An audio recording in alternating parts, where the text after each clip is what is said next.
Do I have a favorite scary movie trope? Now that's actually a good question. I like I don't know about a good trope, but I love Nightmare on Elm Street. I like the I mean, okay, Freddy's a terrible person, but I like the sarcastic killer. Which I also that's why I like Buffy the Vampire. She's there with the quips. She's got the sarcasm. So whether you're the good guy or the bad guy, you got the sarcastic quips.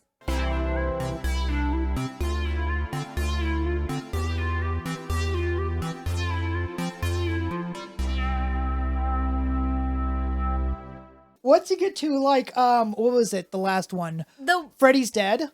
Freddy's Dead. He's basically Robin Williams at that point. I can't remember. I know I've seen them all. Freddy's Dead is the one where it had like the 3D scenes, and it went to this whole thing where like every street has an Elm Street, and there had the one with the kid on the video, the kid one where you control the kid with a joystick. Where it's like real life, and it's the girl from the first movie, and she's like an actress. Wes Craven's New Nightmare. That one is like the weirdest one to me. It is. I want to watch it again, but I like it the least. I actually like New Nightmare though. Yeah. But actually, Nightmare on Elm Street is one of our original connectors. Yeah. I loved the movies. I watched them all with my college friend. I wouldn't call her my best friend, but basically she was my closest friend in college. And when Alan and I were not dating yet, we weren't even like really talking to each other. It was because we vaguely chatted online. We commented on each other's blog, and we had open house, girls open house. Okay, basically our college.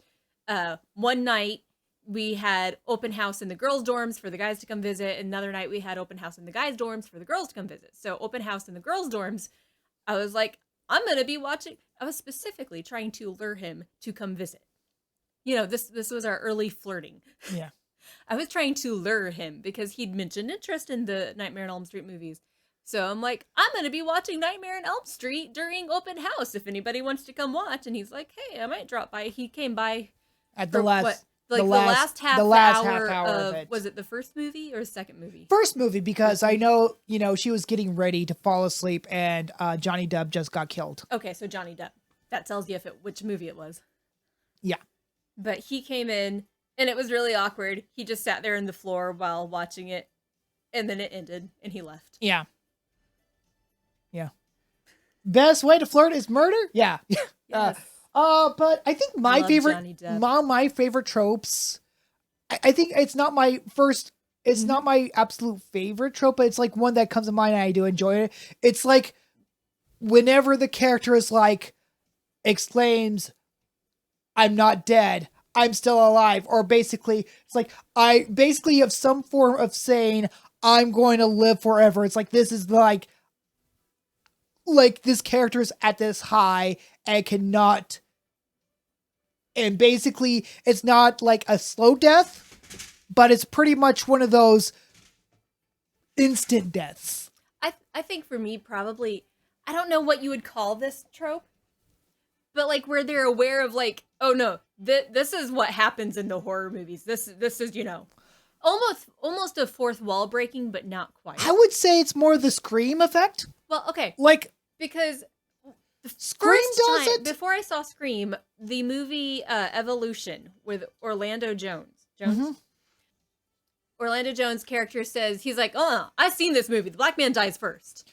I think it's the concept of like, I know how this plays out and what my, Yeah. I think it's like, I don't know, like how many. But yeah, and then in Scream, it really comes out with, is it Seth Green? Yeah, or, I think it's Seth Green's character. Where no, it's not Seth Green. It's that other guy. It's not Brody, but not Matthew Lillard or Jamie Kennedy. Oh, it's Jamie Kennedy. Is it Jamie Kennedy's character? You just don't see him in anything anymore. Okay, I think it's Jamie Kennedy's character where he's like very aware of like, this is how things play out in horror movies. Like, do not go sleep together. Don't sleep together and don't do this, don't do that, because that's how you're going to get killed. That's what happens in a horror movie. Okay. Breckin Meyer. That's who I was thinking of. It wasn't Breckin Meyer's character. Breckin Meyer. He is in it somewhere, isn't he? I don't know, but he sounds like he could be in it. But probably not. Oh my gosh, like we had all the 90s kind of dorky. What would you call them? They weren't really like ladies' men, but they were like the dorky guys who thought they were all of that. Yeah. Don't go upstairs. Don't go in the basement. Don't split the party. Yeah. Exactly. Matthew Lillard. He's in it, but I don't believe it was his character. I think wasn't he one of the killers? Yes, because we found out that there were 2 killers. Yeah, the boyfriend and then him. Yeah, because they wanted to be like. It was famous. One of the other friends who was not a killer. So yeah, I thought Seth Green was in it, but I'm not seeing him on here. Was he in the second movie? Maybe that's what it was. Yeah. Skeet Ulrich was Billy. Now it's like I don't know, like the Scream did it. Scream did the meta thing well. Cabin in the Woods did the meta thing as well. Cabin in the Woods was very specifically designed to be that way. Yeah. Though, at some point. Oh, this is a good question. Also, like, do we like campy? Campy all the way. Okay. But okay, I like the old school campy that's just like cringy, but I like campy where it's not awful. I think Fear Street didn't have like the cringe campy. It was a little, yeah. Fear Street was like that. Good. It was. I would say, there's a fine line between like it towed that campy line very easily. Especially the first one and second one. Third one was more or less giving us that. It leaned more into like the spooky thriller one. I do like a lot of camp on my horror films. Like you had to have a good, because it helps diffuse a lot of the tension because literally there's kids being murdered. It's hard to laugh at that kind of thing sometimes, or it's kind of hard to like watch it. And having that camp says like gives you that framing of it's still all kind of a pretend world. It's still it's going to be fine. It's a movie, and I do like the camp, and it's camp without being like so self-aware that you are trying to be campy. Like if you're intentionally trying to be campy, then it doesn't really work. But if you okay, would you say Scary Movie is definitely campy? Yes, Scary Movie the intentional is camp very in that, intent. But it's specifically because it's designed to be campy. Yeah, and it's so good because of that. Yeah, Scary Movie was. It's like I tried rewatching it, and there was like one part. It's like, yeah, I'm not. It doesn't. It's not as good as like Scream. It doesn't really hold up at all. But the bringing in all the different tropes from all the different movies is what I enjoy. Those ridiculous movies. Oh no! It's supposed to be. It's a comedy. Yeah, no, it's a comedy, but it's a scary comedy. It's a scary comedy. So it falls under the horror movie genre just because it's based on all their tropes. Yeah, but But if you have not watched Fear Street on Netflix and you like good horror movies, I so recommend these movies. Yeah. We went into these because these are based on the R.L. Stine books, right? Right. And I've never read R.L. Stine, but I know that they're young adults. So I'm going into these thinking, oh, this is going to be like, oh, the kids always get away. It's just scary. But no, these are like classic 80s style horror movies. You get the blood, the gore, everything. You don't get that in scary movies today. And it really actually... Not this style. And it really actually toys with your expectations, especially the second one. Because I don't watch realistic scary movies, so let me just clarify that. Yeah. Like, the second movie okay, how familiar are with the final girl trope? The final girl? The final girl. Like what do you mean? Like, okay, in all horror movies... Just because I'm familiar with the trope like, in all horror movies, there's always, like, believe it or not, a lot of horror movies are very conservative in their thinking, as in all the evil-doing kids, all the kids who are committing the cardinal sins, the stoners, the sex addicts. Those are the ones that get killed off first. Mm-hmm. So, if you do these, you get killed off. And then it's always like the final girl is like this virtuous person who is like a pure, like the pure symbol who. I mean, that's classic horror trope. Yeah, it's like a very. That's like what I learned about horror originally was horror movies. There's always like somebody Catholic. Yeah. Like classic horror movies, there's always somebody Catholic, so like a nun or a priest, and then there's always the virgin, there's always the bad boy. There's always like the very specific characters. But and also it's like the way that they kind of played with the final girl trope in the second part though. Is it okay to spoil Fear Street? No. Okay. Nope. They're new. They're new. Okay. And we're recommending them. We're not going to spoil them. But I will say I love how it plays with that trope a little bit. It's really good. But with Fear Street, what I really like about it is, I mean, you do get this, but typically your horror movies, okay, like we've been watching Underworld. Usually you get progressive in time and then you get prequel. With Fear Street, it starts in 94, then it moves to the 70s, and then it moves to the 1700s? Yes. Like each movie successively goes backwards in time. So you start present day and then see prequels.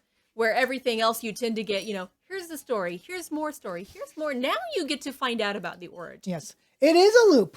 Yeah, Final Destination is like, there was a time like I did like some Final Destination. I've only seen one or two. I watched the first one and it's like, I think it's because a lot of these series. I do remember you went through a Final Destination phase in college. I think it was also that and I think it was actually the same time my sister was obsessed with Final Destination too. Maybe that was why I don't remember. I think it's like she was obsessed with it, and I was like, it kind of freaked me out for the longest time after watching the first one. I remember you just not really loving the whole thing, but you watched them all. I watched like at least the first three or like that. But I would say Final Destination is actually a really interesting. I love the concept though. In horror movies, I like where there's some kind of supernaturally something about that. Like we used to watch, I think we watched the first 3 Saw movies. Yeah. I want to say we stopped after 3 because, okay, let me clarify. When we were watching Saw, I lived in this apartment with some friends that was like out on the outskirts of town, backed up against woods and this really creepy cottage right behind us. Like they had, if I recall, they had tinfoil in the windows and we're pretty sure there was some kind of drug operation going on there. But it was creepy. And we were watching Saw and I'm like, you know what? I can't keep watching this because I live in a horror movie setting. So no, we're done watching Saw. And that's when I realized I don't like scary movies that are very realistic. Because it's the kind of torture that can actually be done. There's nothing supernatural about it. Yes. The supernatural stuff is very fantasy.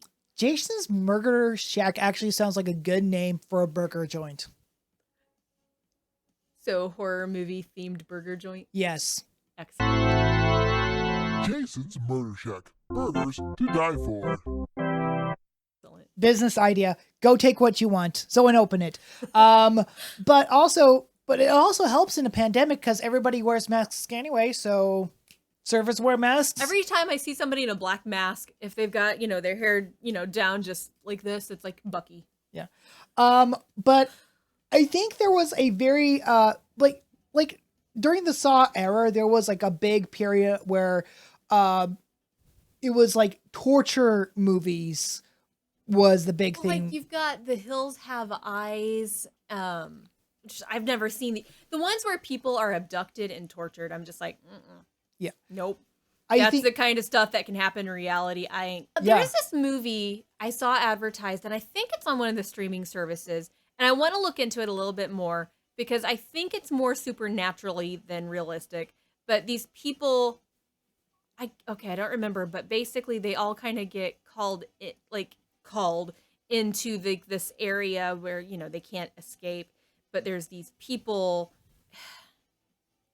Let me just describe every weird horror movie there is. Yeah, pretty much. But this is new. Like I just saw this like a month ago or less, the trailer for this, and I think it's on one of the streaming services. But it's Like they realize that they're kind of trapped in this horror movie setting. Like to get out, they basically have to be the last survivor or something. I don't remember, but it's this villagey setting where these people have essentially abducted them. I don't know. Like Saw 2 is like my limit for that kind of film. No, yeah. Because there's Saw was just too much. I think Saw 1 actually, like, just like the regular cut of Saw 1 is something I could actually stomach, not the unrated cut. I had to read the synopsis a while back because I'm like, I don't remember how far we got, but I was curious. I think we basically... Did we get past the guy dying? Which guy? Okay, you're talking about Jigsaw? Like the original Jigsaw. Yeah, I think... Because we did get to the point where we met the girl that became his apprentice. And then, there was that whole... She died, actually. But, what? Okay, but Saw 2 was like was the reveal. It's like, oh, she's the one that's like led everybody into the house. And it's just like, thinking of some of the traps. Wasn't 2 the one with Scott Patterson? I think he was like an FBI agent, and then we see him again later. Yeah, okay. 3. Luke Danes. I think that was before you knew who Luke Danes was. Was it the one with the ice trap? Like I feel like it was the pit, the one with the pit of needles. That's all 2. I remember. That was the 2. Pit of needles. That was 2. And then there was the arm trap. But it's like, what is this stinking show called? But I will say, like, Saw 1 had that. Saw 1 was, I think that it did pretty much fit pretty well. Like the whole reverse bear trap scene, like with the original short film was based on. I think that was like some good stuff. But when you get to like, okay, the evolution became, we need to show more and more graphic scenes. And it's like, yeah, it's fake, but the fact is, it just seemed like a little much.